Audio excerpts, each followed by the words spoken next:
Episode की starting वहीं से होती है जहाँ पर हमारा तुरान मेडेन की डेड बॉडी के सामने बैठा हुआ होता है। तभी वह अपने पीछे देखता है जहाँ पर एक बंदा कुछ कहने की कोशिश कर रहा होता है। वह कहता है रेविट जल्दी रेविट। हम देखते हैं भाई वहाँ पर एक खरगोश को लिटरली उसके मुंह में ब्लड लगा हुआ होता है। हमारा तुरान भी उस तरफ देखता है और कहता है क्या क्या एक मॉन्स्टर। और भाई साहब ये होता है मॉन्स्टर रेविट। हमारा तुरान भी उस मॉन्स्टर को देखकर खड़ा होने लगता है। वह मॉन्स्टर भी बिना एक पल गवाए हमारे तुरान पर सीधा अटैक कर देता है। तुरान भी सोचता है ये तो काफी ज्यादा तेज है, इसने तो लगभग मुझे हिट मार ही दी थी।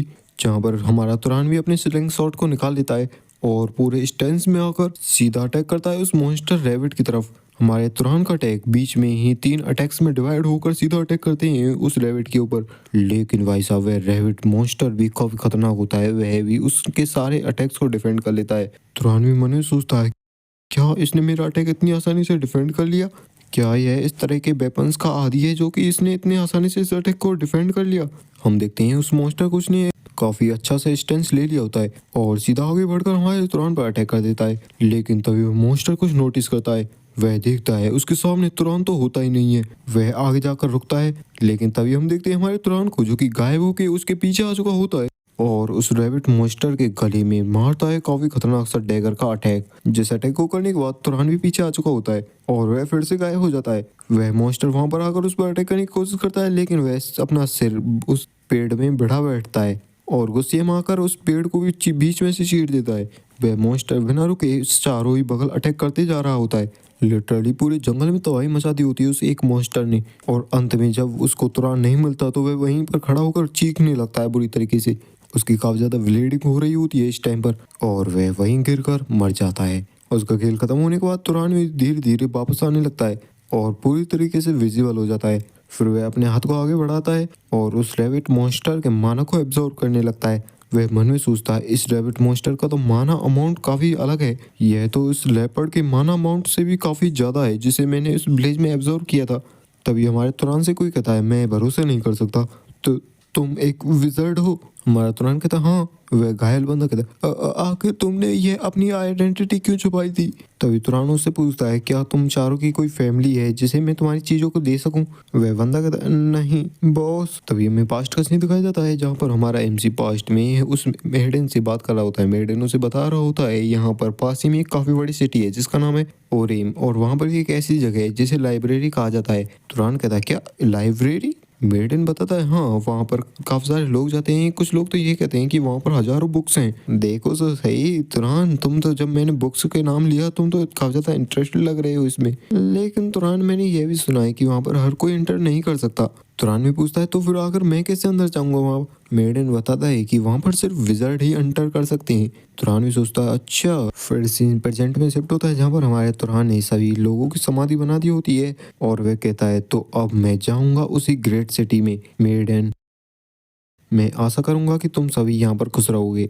तभी सीन शिफ्ट होता है, हमें देखा जाता है हमारे तुरान को जो कि एक लंबी लाइन में लगा हुआ होता है। तुरान मन में सोचता है मैं तो काफी ज्यादा शर्मिंदा हूँ, मैं तो उस छोटी सी मुरई सिटी को देखकर इतना ज्यादा शौक हो गया था। तो ये है असली सिटी ओरेम। मैंने तो कभी नहीं सोचा था कि यहाँ पर इतने सारे लोग होंगे जो कि इस सिटी में एंटर करना चाहते होंगे। क्या ये गार्ड्स किसी क्रिमिनल को ढूंढ रहे हैं यहाँ पर, जैसा कि एक बड़ी सिटी से अंदाजा लगाई जाना चाहिए था। यहाँ का सिस्टम काफी ज्यादा अच्छा है। तभी वहाँ पर एक गार्ड हमारे एमसी को रोक लेता है और कहता है तुम्हारी एंट्री इसमें नहीं हो सकती और कहता है मैंने आज तक किसी के भी इतने खराब कपड़े नहीं देखे हैं, तुम कम से कम वहाँ जाकर अपने ऊपर से इस धूल को तो हटा लो। एमसी अपने कपड़ों की तरफ देखता है। फिर हमें कुछ टाइम बाद का सीन दिखाया जाता है जहाँ पर हमारा उस सिटी में एंटर कर चुका होता है और वह उस बड़ी सी लाइब्रेरी को देखकर मन में सोच रहा होता है अरे नहीं ये कितनी बड़ी है, इतनी बड़ी लाइब्रेरी को बनाना इतना भी आसान नहीं है, जरूर से इसमें मैजिक का यूज किया होगा। तभी हमारा एमसी वहाँ के 2 गार्ड्स के पास आते हुए कहता है एक्सक्यूज मी क्या मैं इसके अंदर जा सकता हूँ। तभी वे गार्ड्स कहते हैं हाँ इसमें सिर्फ विजर्ड ही अंदर जा सकते हैं। हमारा एमसी कहता है मैं भी तो एक विजर्ड हूँ। तभी एक बंदा कहता है क्या तुम खुद को एक विजर्ड बताकर मरना चाहते हो। मैं तुम जैसे किसी बेकार बंदे की बात पर भरोसा कैसे कर लूं, ऐसा तो हो ही नहीं सकता तुम्हारे जैसा कोई बेकार सा बंदा कोई विजर्ड हो। फिर वह हमारे एमसी को चेक करने के लिए अपनी पावर्स का यूज करने लगता है। हमारा एमसी भी मन में याद करता है जहाँ पर उसके एल्डर ने बताया था कि हर विज़र्ड के पास दूसरे विज़र्ड को पहचानने की पावर होती है। वे अपने माना को यूज करते हुए दूसरे माना को सेंस करके ये बता सकते हैं कि आखिरकार उनके सामने वाला बंदा कितना पावरफुल है। और भाई साहब लिटरली उस बंदे की नज़रों में हमारा एमसी एकदम डीमन लग रहा होता है और हमारे एमसी का माना इतना ज़्यादा होता है जिसे तो वह खुद भी संभाल नहीं पा रहा होता। तभी एक दूसरा बंदा अगर उसे संभालता है और वह कहता है क्या तुम ठीक हो? वह बंदा कहता है मैं ठीक हूँ। वह बंदा मन में सोचता है ये तो कोई नॉर्मल विज़र्ड नहीं है, ये कम से कम नोबल रैंक का विज़र्ड होगा। तभी वह बंदा खड़ा होकर सीधा पोजीशन में आते हुए कहता है, हाँ मैं हूँ एक नाइट वल्टाज हाउस का और मेरा नाम है केन्या। क्या मैं पूछ सकता हूँ आखिरकार आप किस हाउस से बिलोंग करते हो? हमारा एमसी भी उनसे पूछता है क्या इसमें एंटर करने के लिए इस सवाल का जवाब देना जरूरी है? वह बंदा कहता है नहीं वैसे तो, लेकिन इसमें एंटर करने के लिए वल्टास के मास्टर की परमिशन लेनी पड़ती है। हमारा एमसी उससे पूछता है तो इसका क्या मतलब हुआ? वह बंदा बताता है मैं जाकर उनसे कांटेक्ट करता हूँ। तभी सीन शिफ्ट होता है, मेरे एमसी को कहीं और दिखाया जाता है। एमसी मन में सोचता है मुझे तो लगा था ये कोई सिंपल प्रोसेस होगा, लेकिन आखिरकार ये सारी चीजें ऐसे कैसे हो गई? जहाँ पर हमारा एमसी नहा रहा होता है, कुछ मेड्स उसे नहवा रही होती हैं। तभी तुरंत उन्हें रुकने के लिए कहता है और पूछता है क्या मैं खुद से नहीं नहा सकता, क्या इससे कोई प्रॉब्लम हो जाएगी? वे मेड्स भी कहती है नहीं ऐसा कुछ नहीं है, पर अगर हम अपनी ड्यूटी को अच्छे से नहीं निभाएंगी तो हमें डांट पड़ेगी और हमें कोई भी पनिशमेंट मिल सकती है। एमसी भी कहता है तो ठीक है जो करना चाहे वो करो। मेड्स भी कहती हैं थैंक यू सर। तभी हमें कुछ टाइम बाद का सीन दिखाया जाता है जहाँ पर मेड किसी चीज को देखकर चकचौंध रह जाती है क्योंकि उसके सामने होता है हमारा एमसी जो कि नए कपड़ों में पहनने के बाद एकदम प्रिंस लग रहा होता है। वह मेड भी हमारे एमसी को काफी लंबे टाइम से घूरे जा रही होती है। तो हमारा एमसी तुरंत भी पूछ लेता है क्या मेरे चेहरे पर कुछ लगा हुआ है जो तुम इतनी देर से मुझे घूर रही हो? वह लड़की कहती है नहीं ऐसा कुछ नहीं है, वो तो तुम इतने ज़्यादा हैंडसम लग रहे हो कि मेरा नज़र तुम्हारे चेहरे से हट ही नहीं रही, मुझे माफ़ कर देना।